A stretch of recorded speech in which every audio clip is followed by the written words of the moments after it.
Olá, mulheres! Aqui é Céri Silva, do Mulheres Ensinando Mulheres. Hoje vamos continuar o capítulo de número 3 do livro Quebrando Paradigmas sobre Heranças Espirituais, da pastora Tânia Teresa. O título do capítulo número 3 é Nada é Automático na Cruz. Então vamos lá? Nem sempre o que cremos ser verdade é de fato verdade. Jesus disse certa vez: Eu sou o caminho e a verdade e a vida. Ninguém vem ao Pai senão por mim. João 14,6. Nesse verso, nosso Senhor não utilizou sinônimos para fazer referência à sua pessoa. Ele não está dizendo que caminho é o mesmo que verdade ou que verdade é o mesmo que vida. Não. Jesus, na realidade, está falando de um processo.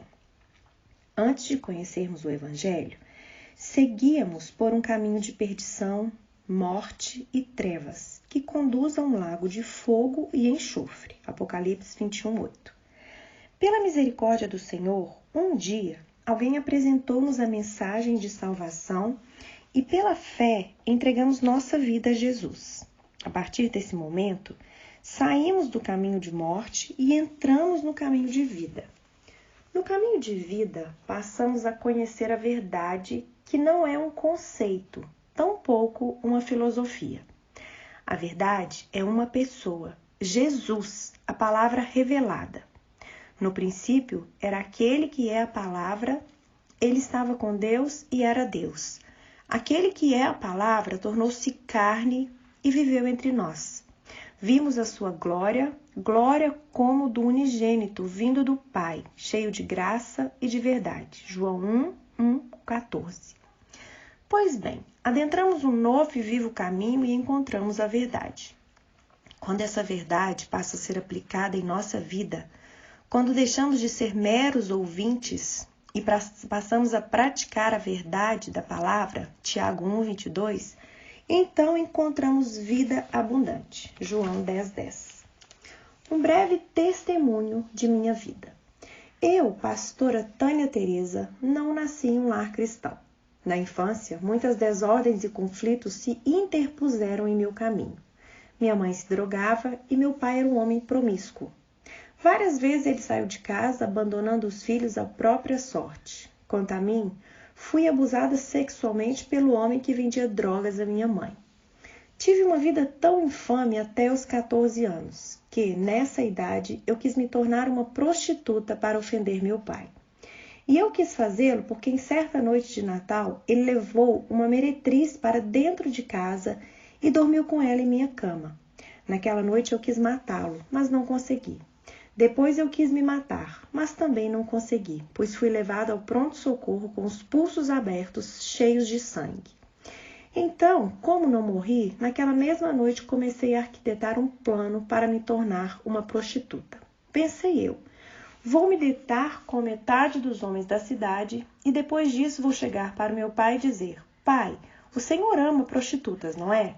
O senhor abandonou sua família por causa delas, não foi?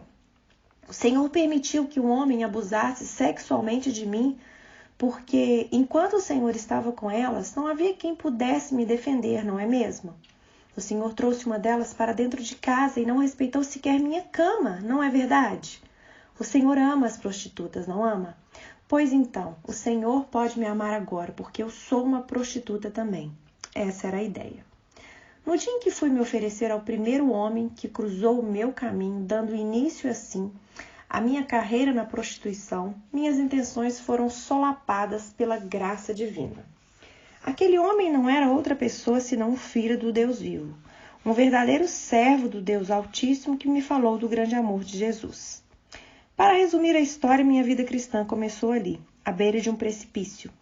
O amoroso Senhor, em sua infinita misericórdia, estendeu sua mão a mim e resgatou-me da perdição.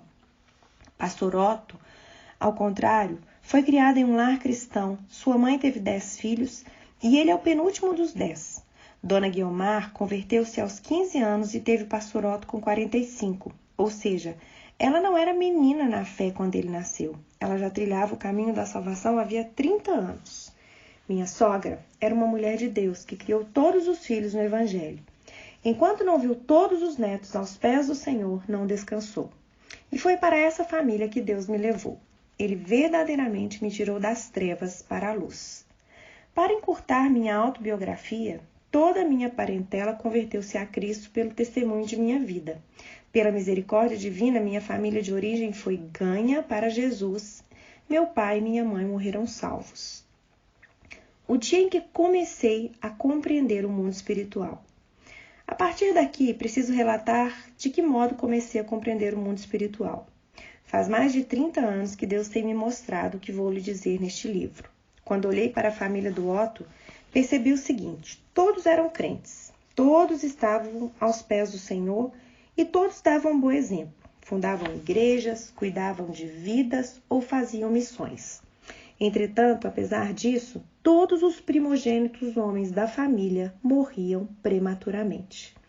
O primeiro filho de Dona Guiomar morreu com 2 anos de vida. Ela estava na roça lavando roupa, quando de repente a criança começou a apresentar fortes dores de cabeça.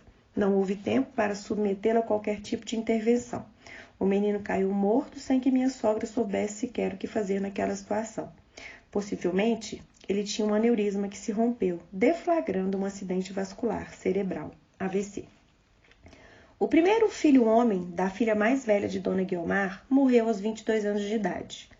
Aquele rapaz encantador nasceu e foi criado na igreja, foi líder de adolescentes e mais tarde de jovens, vindo a casar-se aos 19 anos de idade, virgem com sua noiva também virgem. Aos 22 anos ele já tinha um filhinho, era um jovem trabalhador.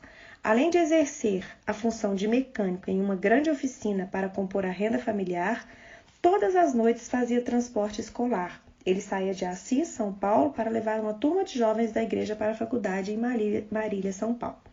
Em uma noite como outro qualquer, ele simplesmente arrebentou a Kombi que dirigia na cabeceira de uma ponte. Nenhum passageiro sofreu um arranhão, só ele morreu, deixando um filho de 2 anos de idade. Um outro filho homem de Dona Guiomar, desde os 5 anos de idade, subia no trator do pai para ajudá-lo a roçar as terras da pequena chácara que possuía no interior de São Paulo, Boiutuva. Quando estava com 18 anos, seus pais viajaram para Assis e ele ficou em Boituva. Como de costume, mesmo sozinho, ele saiu bem cedo para fazer a aragem das terras da família. Era um rapaz independente que preparava a própria comida para alimentar-se durante o dia no meio do mato. Nesse dia, o trator virou por cima do moço, que morreu esmagado, sem testemunhas, somente à noite. Como ele não voltava da roça, um rapaz que morava na casa entendeu que alguma coisa havia acontecido. Então, esse outro rapaz pegou um cavalo para tentar encontrá-lo. Chegando lá, viu que o rapaz estava morto, havia horas debaixo do trator. Pelo laudo necroscópico, ele morrera às 13 horas daquele dia. Todas essas tragédias aconteceram a pessoas crentes, genuinamente convertidas, e sucedeu-se assim na família do pastor Otto, até que a desventura resolveu bater à porta da nossa casa. Vamos parar por aqui e no próximo áudio nós vamos terminar o capítulo de número 3. Até lá!